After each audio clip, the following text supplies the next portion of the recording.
Oh, so 30 million questions. Okay, so let me just go to this then. The portion of... Isn't it nice to know that even though there are 30 million questions, there's only one answer? Yeah.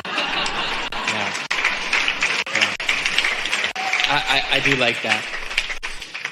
In the matter of me continuing to research and gain knowledge on subject matter that are important to me. Where are you going to get that knowledge? Through the receptive mode, through my inner being and the conversations we have. Did you mean that just now when you said it? Or did you just receive it when we asked the question? No, I know I grind on it. That's why I'm having this conversation with you. So what did you mean when you said, as you are gathering the knowledge? Gathering what knowledge and where are you gathering it from? The reason we ask the question is because through the process of life, that's when you identify the knowledge that you wish to gain. Through the process of life, that's how you launch the rockets. I feel like that's how I'm doing it. But stay with us just a little bit because you haven't considered it quite in this way. So let's say that you feel like you need to research in order to know what to know. Well, we just want to tell you, your life as it is coming to you is all the research you need, because that research is causing the questions and the answers simultaneously. So everything that you want to know, as soon as you discover that you want to know it through the problems or questions that you are living or asking, those answers and solutions are taking form and your inner being knows them.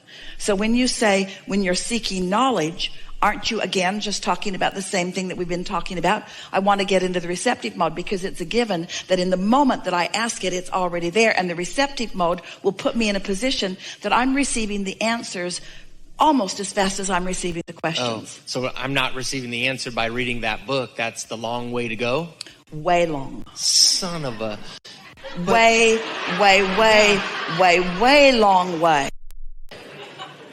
You're saying so don't even work on that then. Take more time with receptive mode, as long as you want to practice, or as many times as you need to practice it throughout the day. Well, look at it this way. So that gets clearer. Why would someone want to read a... Well, I don't want to. I'm the one who's like, no, seriously, in the way of all these coaches doing all these reading and all this social media. I don't want to do any of that. I just want to plug in. Let's take the subject off of coaching just for a moment. Okay. And let's put it on the subject of finances. Okay. Oh, that's a good one. So let's say that you are, for whatever reason, wanting to invest your money in something amazing so you can make a lot of it. There you go. Okay. And so it feels prudent in this human physical world to find books on that. But consider this.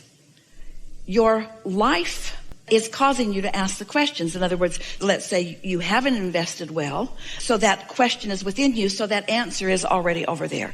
And since the stock market or whatever is volatile, let's say that that question is there, so that answer is over there. So rather than roaming around through bookstores and trying to find books about old news. Unless I get a clear impulse about reading the book? Maybe, but the purpose of reading the book just might stir up more questions, and that's not a bad thing, that's a good thing. But the distinction that we're wanting you to hear from us is that your life that made you want to read the book is also the life that has already put the answer in the vortex. And so why go to all of the trouble of reading the book when your source energy didn't need to read the book, because source energy knows about the timing of all things. So I'm not trusting that I'm going to get the answer fast enough? Is that what's going on here? You're pretty new to getting into the receptive mode and following your impulse. In other words, you're not quite ready to let...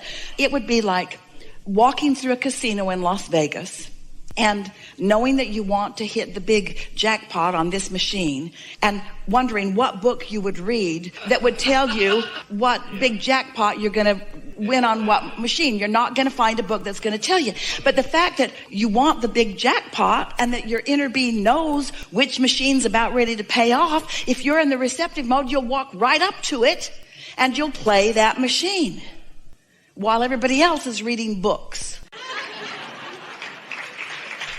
And we're not guiding you away from books. We're wanting to win you over. We want you to accept that the question that makes you look for the books was coming into formulation within you, that the answer was coming into formulation too.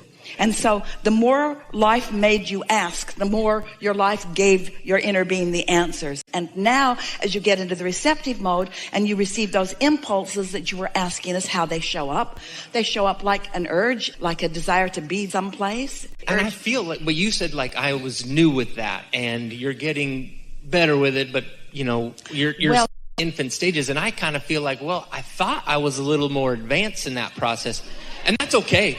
But okay, so then where is my practice needing to be right now? Well, the reason that we want you to accept newness is because of what you just said to us when you started to talk to us just now.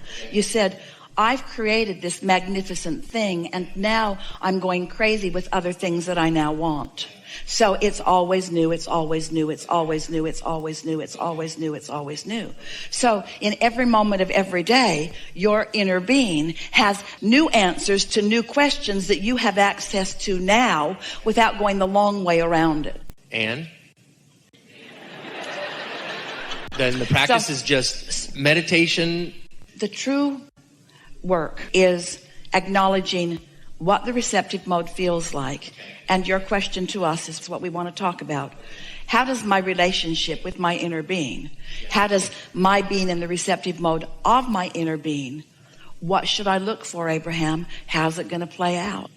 So look for positive emotion, look for feelings of exhilaration, look for ideas that feel so good you can't deny them.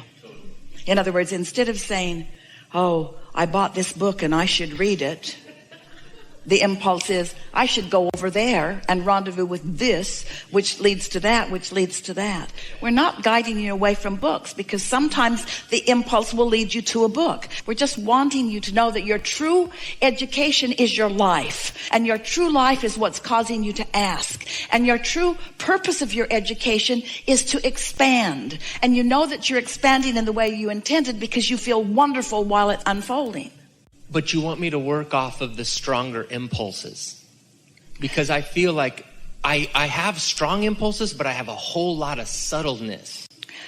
So there's a distinction. The strongness of the impulse is not the factor, because you could have watched a documentary on CNN and you could have got a lot of momentum going. You could be in a really strong conspiracy theory attitude, and you could have a really strong impulse that's not coming from the receptive mode that's productive to you. It's not how strong the impulse is, it's how good the impulse feels. How good the impulse feels. That's the distinction. How good it feels. So not a strong impulse, a strong, really good feeling impulse. Yes. Yes. Okay. So and if they're subtle, I'm maybe making some of that up. I'm wishing it to be what it's really necessarily not ready to be. All right. So here's the work. Okay. How you going to know? Based on how I feel. But how you going to know? You got to follow it out. If it comes and it's subtle and you follow it out and it pays off, then you know something that you didn't know before. You say, oh, that's what that feeling means. That's what that feels like in me. Until in a little while, you'll be so sure about it, you'll say, I don't care what any of you say. I don't care what books you're reading. I don't care what things you're trying to apply to me. I know what to do here. I know. Yeah, and I want to be that guy. But don't you often know? That's why once you've had something that you've wanted for a while play out, and you're able to acknowledge. So here's our question to you, because we've talked to you about this before. Many people know you. You're known at Abraham Hicks Publications as the baseball guy. So we've been having this conversation for a little while. What did you do differently between the last time we had this conversation, and you said there are these two things that were really important to you, and this time when one of them already came about? What did you do differently? Well, I feel like that was already in the works. It was. It was already done when I was in the chair asking about. It's already been done for years. Yeah. Okay. So I feel like what you're asking me, the answer was 6 years ago or 5 years ago when I first got into that organization. Oh. No. See, I feel like that was what the answer was. What did you do between the time that it hadn't happened and this time now that it has happened? The same process that I always do. Get out of my own way, soothe, have You started fun. listening to the fan. You're right, I did. but not the same feeling place meditatively that I used to be when I was dropping resistance. This feeling is a more subtle. What changed was you started listening to the fan. That's it. Okay, started listening to the fan. It's totally true, though. We know. What the?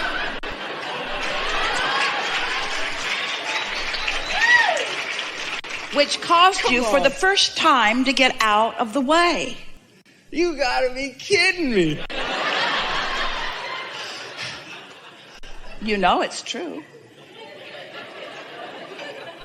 So you're saying if I would have listened to a fan when I was 30, I would have been in the big leagues when I was 30?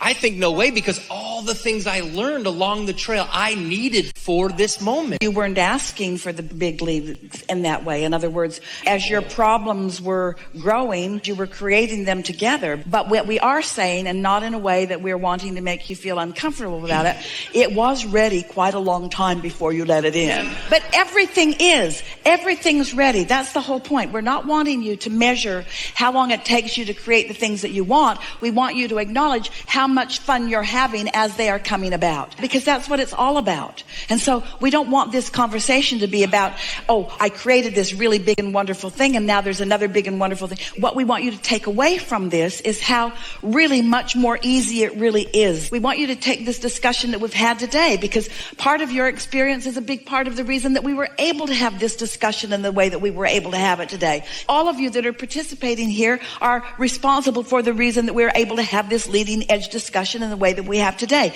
And there is no forum anywhere on the planet that understands more in this moment how to get from where you are to where you want to be. You get it, that it's vibration, that it's a vibrational game that we are all playing, that vibrational acknowledgement. But the things that are sharp and clear in your mind right now, and we just want to emphasize them, is that as life causes you to ask, what you ask for becomes immediately. And as you keep asking, it becomes more and more and more and more and more. And that's the point that you were making, until you created something really big that was ready for you to be ready for it. And that's always the way that it is. The things that you want, whether it's more money or whether it's an empire or whether it's a thriving business or a thriving relationship or a material object, it doesn't matter what it is. You put it in the vortex quite a long time ago in most cases. And its ability to show itself to you has been ready for a very long time. And the missing factor has been you. The cooperative components have been gathered, but you have not allowed yourself to be a cooperative component until you listen to the fan. When you started listening to the fan, that's when you really began allowing yourself to be the cooperative component, because you really quieted your mind. And why am I surprised about that? And the reason why I'm asking that is because that wasn't a huge impulse thing. It was just you continually to talk about meditation in a certain way. And I went, you know what? I usually listen to the CD. That was starting to get like, I feel like I need a little change from that. And so I tried this. And it was that subtle. And that's why I'm saying, like,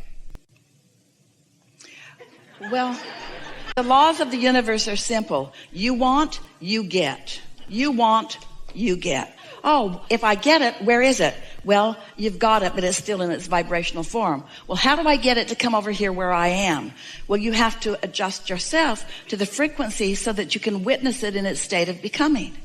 How do I do that? By tuning yourself to vibrational frequencies instead of using your eyes and ears and so forth in order to do it. So then I got one more thing. Energy, moving energy. So I got something in my left shoulder. I've had it for quite some time. And I've been talking with a good friend of mine who's, she's a healer, right? So I want to talk to you about moving energy. Wait, is it? So we have a question for you.